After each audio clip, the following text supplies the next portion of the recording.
você, como vai? Estou aqui uma vez mais e trago hoje o UEL 2015. As provas da UEL são longas, normalmente são 10 questões de língua estrangeira, no nosso caso espanhol, envolvendo 3 textos. Vamos então ao primeiro texto, que é razoavelmente curto, mas traz um título longo. Expertos piden un fondo común estatal para la financiación de medicamentos huérfanos para tratar las enfermedades raras. Você leu o texto e viu que se trata de uma solicitação de verba para o financiamento de medicamentos no tratamento de doenças raras, não é? Então vamos ver o que pede a primeira questão. A partir da leitura do texto, considere as afirmativas a seguir. Solicitação de financiamento estatal de medicamentos para combater doenças raras reuniu os profissionais da saúde, representantes de pacientes com doenças raras e a EUMU. Está correta esta afirmativa? Sim, nós podemos comprovar isso lá no iniciozinho do texto. La Asociación Española de Laboratorios Medicamentos Huérfanos y Ultrahuérfanos, a ELMU, profissionais sanitários e representantes de pacientes com enfermedades raras han pedido um fundo comum estatal para a financiação de los fármacos huérfanos e ultrahuérfanos utilizados en el tratamento de este tipo de patologia. Ok, então a primeira alternativa está, afirmativa, melhor dizendo, está correta. 2. Variedade de medicamentos para pacientes infectados por doenças raras e terapias alternativas são aspectos predominantes no atual cenário peninsular? Não, na verdade essa é uma das reivindicações dos órgãos envolvidos, né? Além deles pedirem também verba para financiamento desses remédios para doenças raras. Então não está correta, como nós podemos observar lá no trechinho. Existen aún pocas terapias disponíveis. 3. Diagnóstico precoce e tratamento efetivo de espanhóis afetados por doenças raras fazem parte da política do governo da Espanha. Está correta esta afirmativa? Não, esta é uma das solicitações dos profissionais da saúde e dos representantes, de pacientes infectados por doenças raras, E isso a gente pode comprovar lá na 7ª linha. Estos expertos han subrayado también la necesidad de que exista una equidad en toda España en cuanto al diagnóstico y tratamiento de afectados por estas patologias. 4. Pacientes infectados necessitam do desenvolvimento de terapias e da criação de uma unidade e rede de conhecimento no diagnóstico. Está correta esta? Sim, conforme podemos comprovar lá no trecho que está lá mais ou menos na metade do texto. Del mismo modo, han pedido la creación de una unidad y de una red de conocimiento entre los profesionales implicados en el diagnóstico y terapia de pacientes con enfermedades raras. Então, está ok, está correta a afirmativa 4. Então, das alternativas corretas, qual você vai marcar? A letra B. Somente as afirmativas 1 e 4 são corretas. Vamos à segunda questão. De acordo com o texto, assinale a alternativa correta. A. Durante o primeiro café da manhã da EUMU, profissionais se reuniram para solicitar verbas e reivindicar melhorias no combate a doenças raras. Sim, correta. E nós podemos comprovar isso no texto lá na 4ª linha. Así lo ha manifestado durante el primer desayuno de AELMU, donde además han destacado la importancia de seguir investigando en el desarrollo de tratamientos capaces de cambiar el curso de enfermedades raras e ultra raras. Então, já respondendo essa questão, letra A. Vejamos o que dizem as seguintes. B. Profissionais da saúde solicitaram um fundo a Juan Herrero para investigar tratamento ao combate de doenças raras? Não, porque os profissionais solicitaram verba ao governo e não ao presidente da EUMU. C. O Fundo Comum Estatal é um direito concedido a espanhóis com o intuito de tratar pacientes infectados por doenças raras que precisam de cuidados especiais? Não, porque não há informação no texto a respeito desse fundo comum estatal a ser um direito apenas dos espanhóis, destinado somente aos tratamentos de pacientes infectados por essa doença. Então, não. D. O governo espanhol designou verba específica para o financiamento de medicamentos que combatam doenças raras, demonstrando seu apoio à EUMU. Letra D. Não há menção à resposta do governo para esta solicitação. E a letra E, segundo pesquisa realizada pela Associação Espanhola de Medicamentos Órfãos e Ultra-órfãos, a maioria dos espanhóis padece de doenças raras. Não, isso não é mencionado, na verdade, o percentual dos pacientes afetados na Espanha ou em outros países. Vamos à terceira questão. Quanto às reivindicações, de acordo com o texto, assinale a alternativa correta. A. Mais palestras para conscientizar os pacientes infectados por doenças raras sobre tratamento urgente. Não há menção sobre palestras no texto. B. Diagnóstico, prevenção e tratamento urgente para evitar danos irreversíveis ao organismo. Sim, e nós podemos comprovar isso lá no finalzinho do texto, onde diz: en este tipo de patología es importante un tratamiento a tiempo, ya que se podrían reducir los daños orgánicos que en su mayoría son irreversibles, parcial o completamente. Letra C. Exames gratuitos para diagnosticar precocemente pacientes infectados por doenças raras. Não se menciona gratuidade nos exames para diagnosticar pacientes infectados, então não. Letra D. Maior número de profissionais para tratar dos doentes órfãos infectados por doenças raras? Não. Primeiro que se órfãos tem a ver com medicamento e não a ver com pacientes. E maior número de profissionais? Não é mencionado um índice percentual de médicos e profissionais da saúde para tratar dos pacientes infectados. E letra E, tratamento de doenças que não possuem condição financeira para comprar medicamentos. Também não se menciona a condição financeira dos pacientes infectados. Então, muito clara aí a resposta para a terceira questão, letra B. O segundo texto é um pouquinho mais longo e traz como título Radiografia de la lectora espanhola. Vamos ver do que trata? Vamos à primeira questão referente ao segundo texto, Radiografia de la lectora espanhola. A partir da leitura do texto, considere as afirmativas a seguir.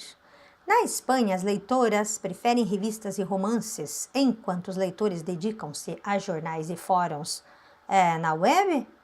Vamos ver lá no texto? Sim, podemos comprovar isso lá na segunda linha, né?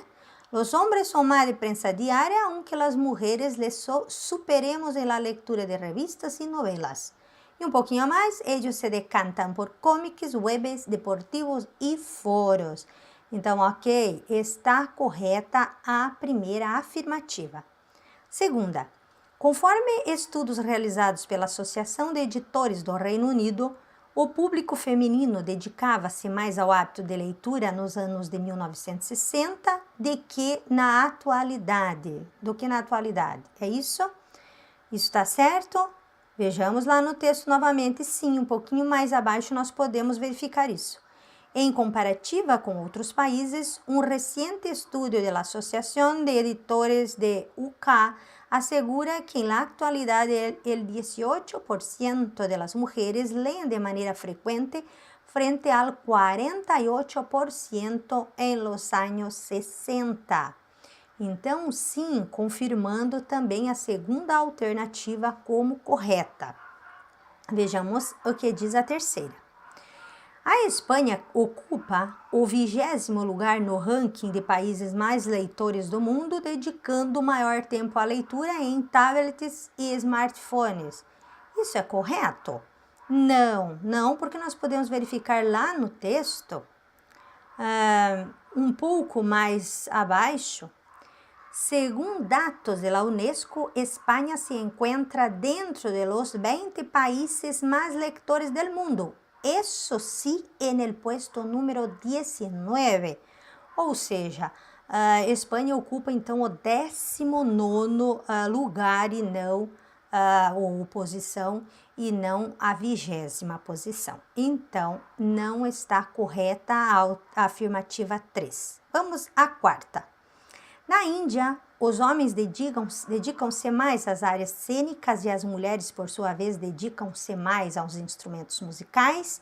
Isso está certo? Vamos lá para o texto, já se encaminhando para o final do texto, vamos lá. No son las únicas diferencias en cuanto a hábitos culturales. Ellos disfrutan más de la música en directo y de tocar instrumentos. 10,2% de los hombres frente a 5,9% de las mujeres. Y nosotras de actividades artísticas relacionadas com o teatro ou a dança. Então, o que acontece é o inverso, né? Os homens se dedicam mais aos instrumentos musicais e as mulheres às artes cênicas. Então, está errada a quarta afirmativa. Então, confirmando aí, a alternativa é a letra A. Somente as afirmativas 1 e 2 são corretas.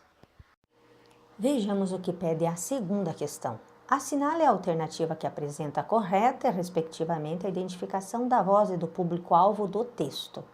A. Professores e alunos. B. Repórteres e comunidade espanhola. C. Feminina e mulheres. D. Masculina e mulheres. E. Livreiro e consumidores. Está fácil a identificação, né?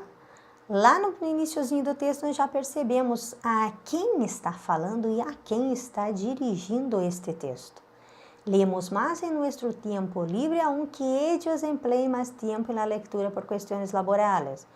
Los hombres son más de prensa diaria, aunque las mujeres les superemos en la lectura de revistas y novelas.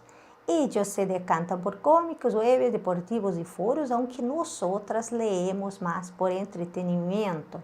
E assim vai o tempo todo ela dirigindo essa voz, ela, mulher, dirigindo essa voz a outras mulheres. Então, está clara aí a resposta da questão, letra C, feminina e mulheres. Vamos à leitura da terceira questão. A partir do trecho, se las encuentren, assinale a alternativa que apresenta corretamente o referente da partícula sublinhada. Então, esse las aí que está sublinhado é referente para quê? Letra A, diferenças culturais. B, leitoras indianas. C, leitoras espanholas. D, comunidades autônomas. Ou E, políticas de alfabetização feminina. Se você disse letra C, está correto, porque esse las se refere às leitoras espanholas, como podemos comprovar no finalzinho do texto. Volviendo a nuestro país, si queremos encontrar a un nacido a la lectura, es muy probable que la encontremos con facilidad en Madrid, País Vasco o Cantabria, las tres comunidades autónomas con más porcentaje de lectores totales. Y posiblemente se las encuentren con un libro en el transporte público o en un espacio al aire libre, los sitios preferidos por los lectores para disfrutar de esta afición. Vejamos o que pede a quarta questão. Conforme os dados da Unesco, assinale a alternativa correta. A Unesco realizou uma campanha que visa aproximar as leitoras indianas das novas tecnologias. Não, o texto não faz nenhuma menção a qualquer campanha realizada pela Unesco. B. Apresentam-se dados reais que consolidam o alto grau de alfabetização feminina na Índia? Não, menos da metade da população feminina sabe ler e escrever, conforme nós podemos verificar no trecho que está mais ou menos na metade aí do texto. Mas sorprendente resulta que de los 1.200 millones de habitantes de la India, menos de la mitad de las mujeres sean capaces de ler e escrever. Então, não, letra B, não. C.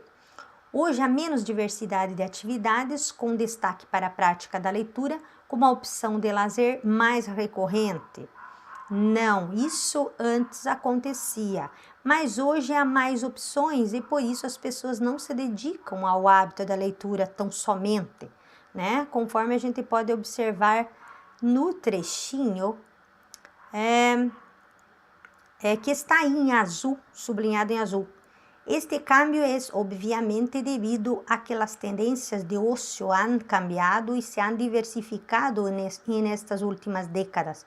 Tenemos menos tiempo libre, pero lo repartimos en más actividades. Então, realmente, a C não está correta. D. Está se buscando incentivar jovens ao hábito da leitura por meio do uso de novas tecnologias que os aproximará dessa prática. Sim, isso está correto. Segundo o trecho que está mais ou menos no final do texto, né? Nós podemos ver lá, a este respecto, uma nova e novedosa campanha de la UNESCO intenta acercar a tecnologia a países emergentes com o fim de enganchar a los jóvenes a la lectura através de novos canales. Então, sim, está ok a letra D. Letra E, 61% dos cidadãos espanhóis são alfabetizados e por isso demonstram bom desempenho no ranking mundial. Não, o percentual de 61 refere-se ao índice de alfabetizados na Índia. Não se menciona o percentual de alfabetização da Espanha. Então, confirmando aí a resposta dessa questão, letra D. Vejamos o que pede a quinta e última questão do texto Radiografia de la lectora espanhola. Considere o fragmento a la lectura através de novos canales. Assinale a alternativa que apresenta corretamente a que se referem as palavras sublinhadas de acordo com o disposto no texto. Então, essas palavras sublinhadas aí, novos canales, se referem a maior percentual de leitores, B, mais obras disponíveis, C, mais opções de lazer, D, novos gêneros textuais ou E, outros meios de leitura. Se você marcou a letra E, você está correto, porque lá no texto, quase ao final, a gente vê lá. A este respeito, uma nova e novedosa campanha da UNESCO intenta acercar a tecnologia a países emergentes com o fim de enganchar a los jóvenes a la lectura através de novos canales. Então, é isso, as palavras sublinhadas, eles se referem então a esses canais de leitura, ou seja, a UNESCO quer aproximar a tecnologia para países emergentes com o objetivo de incentivar jovens ao hábito da leitura. Já o terceiro texto é curtinho, trata-se de uma fábula, La Paloma e la Hormiga. Vamos ler? Vamos ver o que pede a primeira questão referente à fábula La Paloma e la Hormiga. A partir da leitura da fábula e do conhecimento desse gênero, assinale a alternativa que apresenta corretamente a sua moral. Letra A. Muitos se consideram superiores apenas por terem algum cargo importante? Será essa a resposta? Não, porque nesta fábula a fábula não menciona a superioridade de cargos. Letra B. Se não se tem certeza dos desdobramentos de uma ação, o mais sensato é deixá-la de lado? Seria a B? Não, a mensagem da fábula é sobre gratidão e retribuição de favores, então não pode ser a letra B. Letra C. Para a maioria das pessoas é mais cômodo conviver com seus medos e suas fraquezas? Será que a fábula diz isso? Não, também, que tanto a pomba quanto a formiga foram corajosas, mostraram-se corajosas, retribuindo favores, mostraram gratidão, altruísmo, bondade, enfim. Letra D. É duplamente tolo e imaturo aquele que espera do ingrato qualquer gesto de agradecimento? Não, também, nesta fábula não há menção em gratidão, pelo contrário. A pomba salva a vida da formiga e esta retribui o favor, então não pode ser a D também. Vejamos então a E. Nenhum ato de boa vontade ou gentileza é em vão. E aí está a resposta correta para essa questão. A fábula remete a uma moral que se refere à gratidão e à retribuição de favores. A segunda e última questão referente à fábula pede o seguinte. De acordo com a fábula, assinale a alternativa correta. A. Bajó a um manantial se refere ao fato de a pomba ter saído da árvore para saciar sua sede, mas viu a formiga em perigo? Seria essa? Não, porque quem estava com sede era a formiga, não era a pomba. Então não é a letra A. Letra B. Viéndola en esta emergência se refere ao fato de uma formiga ter picado o caçador para impedir a morte da pomba? Não, quem estava em emergência era a formiguinha, né? Ela estava em perigo de se afogar e a pomba então reagiu jogando um galinho para que a formiga se salvasse. Então não é a letra B. Letra C. La arrojó a la corriente se refere ao fato de a pomba ter se lançado ao rio para salvar a formiga do afogamento. Não também. A pomba lançou foi um galho da árvore, né, para a formiga subir e assim não se afogar e morrer. A pomba não se jogou no rio, não. E a letra D, mientras tanto, se refere ao fato de o caçador estar prestes a matar a pomba enquanto ela estava salvando a formiga do afogamento. Mientras tanto, está lá no texto, mientras tanto, um caçador de pájaros se adelantou com sua arma preparada para caçar a la paloma. Então, enquanto a pomba jogava um galho para evitar que a formiga se afogasse, o caçador se preparava para atirar na pomba. Então, sim, o mientras tanto quer dizer enquanto isso, né? Então, é correta a letra D. E a letra E, alçar el vuelo, se refere ao momento em que a pomba voou para salvar a formiga de um possível afogamento. Não, a expressão se refere ao fato de a pomba ter voado para escapar da morte, ok? Então, a resposta para esta questão é a letra D. Chegamos ao final de mais um trabalho de resolução de provas. Espero que você tenha aproveitado. Qualquer dúvida, conte comigo. Tchau! Este camino es como un libro abierto y si hoy es el último día de mi vida